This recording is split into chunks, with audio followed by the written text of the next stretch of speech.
Cet épisode commence avec Sevgi qui rentre chez elle, où son père, soulagé et ému, est heureux de la revoir saine et sauve.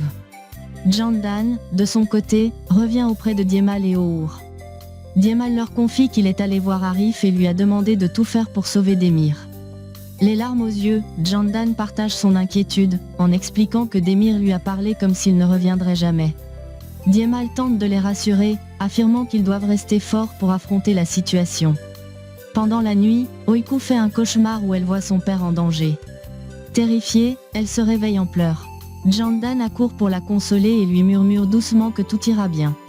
Le lendemain matin, Sevgi appelle O'Our. Il lui demande si son père est à la maison, car il aimerait passer la voir. Peu après, Oiku se réveille et, anxieuse, demande si son père est rentré. Diemal lui répond qu'il est parti très tôt au travail. Après le petit déjeuner, O'Our rend visite à Sevgi. Ensemble, ils partent se promener, échangeant des moments de tendresse. S'arrêtant soudainement, Sevgi prend O'Our dans ses bras et lui avoue combien chaque moment passé à ses côtés est précieux. Elle l'étreint à nouveau, visiblement émue. Pendant ce temps, à la maison, Oiku ne peut s'empêcher de penser à son père, toujours absent. En voyant son inquiétude, Candan décide de l'emmener faire une promenade pour lui changer les idées, mais la petite ne cesse de poser des questions sur son père. Dans sa voiture, Recette reçoit un appel et affiche un sourire satisfait. Il vient de recevoir une bonne nouvelle. De retour de leur balade, Oiku demande une fois de plus si son père est rentré. O'Our lui répond qu'il est encore au travail, tandis que Diemal ajoute qu'il a appelé pour demander qu'on embrasse sa fille adorée. O'Our amène ensuite Oiku au salon et met une vidéo sur son téléphone pour la distraire. Il lui laisse l'appareil un moment avant de rejoindre les autres. C'est alors que la petite tombe sur une vidéo enregistrée par son père. En l'entendant, elle éclate en sanglots. Les bruits alertent Candan et les autres, qui accourent dans la pièce. Voyant Oiku en pleurs, ils la rejoignent dans son chagrin. O'Our tente désespérément de la convaincre que son père est toujours au travail, mais Oiku n'y croit pas. Elle se lève brusquement et court dans sa chambre pour pleurer seule. Candan la suit pour essayer de l'apaiser. Peu de temps après, la police arrive à la maison et demande à parler à O'Our. Il l'emmène à la station de police, affirmant que cela concerne Demir. Inquiet, Diemal décide de les accompagner, tandis que Sevgi reste avec Candan pour s'occuper de la petite. Au poste de police, Hussein, dévasté, regarde en pleurant les photos de Demir. Diemal et O'Our arrivent peu après et se rendent dans son bureau. Hussein, les yeux rouges et le visage marqué par la douleur, les fait asseoir. Avec une voix tremblante, il leur annonce que Demir est mort, brûlé dans une voiture, et que son corps est méconnaissable. O'Our, bouleversé, refuse de croire à cette terrible nouvelle. Il s'effondre en larmes, répétant que ce n'est pas possible. Hussein leur suggère d'aller vérifier à la morgue. O'Our, toujours dans le déni, affirme que ce n'est pas Demir, mais Diemal l'interrompt doucement et décide d'y aller avec lui. À la morgue, face au corps carbonisé de Demir, O'Our s'effondre, inconsolable. Diemal, lui aussi submergé par l'émotion, éclate en sanglots. Après cette épreuve, ils se rendent au bord de la mer, où Diemal sort du porte-monnaie de Demir une photo de lui et de sa fille. Tous deux restent silencieux, le bruit des vagues accompagnant leur tristesse. À la maison, Candan cuisine avec Sevgi et Oiku, tentant de masquer son inquiétude. Lorsque Diemal et O'Our arrivent, leur mine sombre alarme Candan. Diemal lui demande de parler en privé. Une fois à l'extérieur, Candan, sentant une terrible nouvelle arriver, éclate en sanglots et lui demande ce qui est arrivé à Demir. Sevgi les rejoint et face à l'insistance de Candan, Diemal finit par leur annoncer, les larmes aux yeux, que Demir est mort. La nouvelle frappe Candan et Sevgi comme une tempête. Candan s'effondre, criant sa douleur, tandis que Diemal ferme la porte pour éviter qu'Oiku n'entende.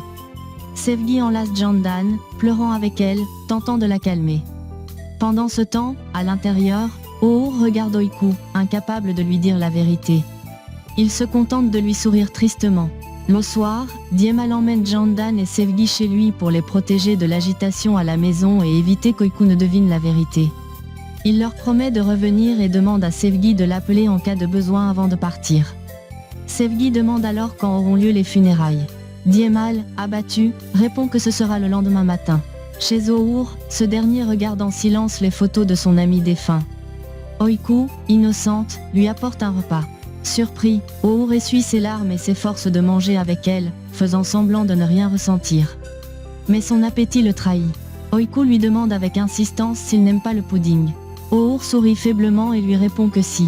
Quand elle lui demande s'il a parlé à Jandan, il répond par l'affirmative et ajoute que quelqu'un viendra la voir demain. Espérant que ce soit son père, Oiku s'illumine, mais son sourire s'efface quand O'Our lui dit que ce sera Mert. Il la prend dans ses bras, lui fait une bise sur le front et lui murmure doucement qu'il l'aime. De son côté, Diemal, seul au bord d'un lac, laisse libre cours à sa douleur. Entre deux sanglots, il se remémore des souvenirs heureux avec Démir, des moments marquants de leur amitié. La nuit tombée, il appelle O'Our pour lui confirmer que les funérailles auront lieu le lendemain matin. O'Our, accablé, passe la soirée à contempler les photos de Démir en pleurant. Diemal fait de même, solitaire face au lac. Le lendemain matin, Oiku se réveille pleine d'espoir et demande à O'Our d'appeler son père pour qu'elle puisse lui parler. O'Our, dissimulant sa peine, lui assure que tout va bien et que son père est occupé. Il l'embrasse tendrement sur le front avant d'aller ouvrir la porte. À l'extérieur, c'est la mère de Mert qui vient chercher Oiku. La petite monte dans la voiture avec Mert, tandis qu'O'Our discute avec la mère. Elle lui exprime ses condoléances et part avec les enfants. Peu après, Diemal appelle O'Our pour lui dire qu'il passe le prendre afin qu'ils assistent ensemble aux funérailles de Démir. O'Our, le cœur lourd, se prépare pour cette journée qu'il redoutait tant. De l'autre côté, Démir, enfermé dans une maison isolée, observe le monde extérieur par la fenêtre, le regard sombre et inquiet. Ressat entre dans la pièce, un sourire narquois sur les lèvres. « Alors, comment trouves-tu ta nouvelle maison ?» lui lance-t-il d'un ton sarcastique. Il continue en expliquant qu'il était sur le point de le tuer, mais qu'il a reçu un appel de Arif qui lui a interdit de commettre cet acte. Ressat révèle ensuite que, suite à cet appel, il a décidé de garder Démir captif. Arif avait une dette envers un de mes amis, et il a choisi de la régler en sauvant ta vie, ajoute-t-il avec un air moqueur. Furieux, Démir se lève d'un bond et l'agresse verbalement. « Quel genre de monstre es-tu » Ressat, imperturbable, lui annonce froidement que ses proches le croient déjà mort, brûlé vif dans une voiture, et que ses funérailles auront lieu aujourd'hui. Ces paroles frappent Démir comme un coup de poing. Ressat lui tend alors une photo d'un bijou précieux et lui propose un marché. Voler ce bijou pour lui en échange de sa liberté. Démir, méfiant, pose une condition. « Je veux d'abord m'assurer que ma fille et mes proches sont en sécurité. » Contre toute attente, Ressat accepte. Il envoie Démir, accompagné d'un de ses hommes, assister de loin à ses propres funérailles. Depuis une voiture stationnée non loin, Démir observe la scène. Ses proches, accablés par le chagrin, se rassemblent autour de sa tombe. L'émotion monte en lui à mesure qu'il les voit souffrir. À un moment donné, il ne peut plus rester immobile. Il descend de la voiture, dissimule son visage sous une capuche et s'approche discrètement. Lorsqu'il voit Jandan en pleurs, brisé par la douleur, il ne peut retenir ses propres larmes. Il sort un bout de papier, écrit un message rapide, et le dépose sur une voiture avant de s'éloigner, le cœur lourd. Pendant ce temps, sur la tombe de Démir, O'Our s'effondre en larmes. « Qu'est-ce que je vais devenir sans toi ?» murmure-t-il. Sevgi le soutient et l'aide à se relever doucement. Puis, c'est au tour de Diemal de s'avancer. Les yeux embués, il fait ses adieux à son ami. « Je te promets de veiller sur Oiku, » dit-il avant de céder sa place à Jandan. Jandan, en sanglots, s'agenouille près de la tombe. « Nous aurions eu une vie si heureuse si tu n'étais pas parti, » pleure-t-elle. Elle s'accroche à la pierre tombale, incapable de se relever. « Je ne pourrai plus ressentir ta chaleur. Je suis désolée pour tout, pour nos malentendus. Je te promets de prendre soin de Oiku. Sa douleur est insupportable. » Sevgi s'approche pour la consoler et la relève doucement. De son côté, Diemal est assis dans sa voiture, les mains sur le volant, les larmes roulant sur ses joues. Il ne remarque pas immédiatement le papier que Démir a laissé sur le capot. Ce n'est qu'au moment de partir qu'il l'aperçoit. Il le prend, intrigué, mais décide de le garder dans sa poche sans le lire pour l'instant. Tous montent ensuite dans la voiture pour retourner à la maison, encore accablés par le poids de la perte de Démir. J'espère que vous avez adoré la vidéo. N'oubliez pas de vous abonner et d'activer la cloche pour ne manquer aucun nouveau résumé. À très bientôt pour d'autres histoires encore plus crépitantes. Shelly's Love, votre rendez-vous pour revivre les meilleures émotions des novellas.